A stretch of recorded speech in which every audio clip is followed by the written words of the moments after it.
Yine ne yazırsan? Hadi hadi. Bəxtini bir daha sıra. Bir daha sonra. Ha. Ben bir daha sonra. Heç nə, sən köməklə qatda bunu. Bir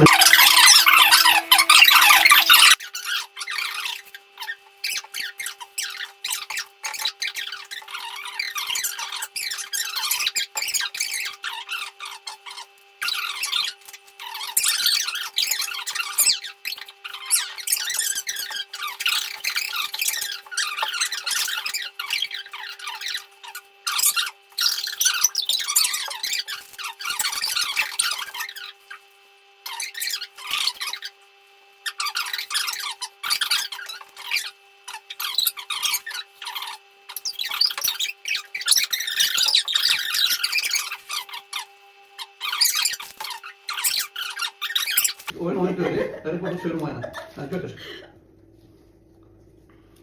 Ne oldu? Bəxtini sıra.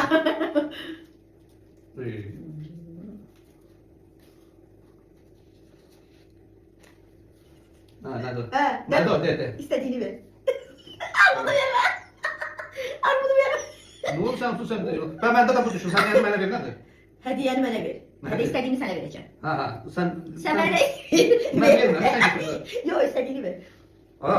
İstədiyini verirsən. Bana istediğini Bu ver. istədiyimi idi, bu istədiyinidir. Ha istediğini. Hə, Yalan. hə, indi mən sənə hədiyyə verirəm, alar mı? Yok. Hadi yani. Alada. Hadi yani bana ver. Ada İstediğini verdim, ver. xeyr. Qaytardım. Evet. Yes, canım tutardı Allah'ım. Yok yok düzgün oyuncu. Hadi sen dedin orada ben seçtim. Xeyr, məndə olan hədiyyə, bu armudu da mənə vermədin. Mən də bunu sənə qaytardım.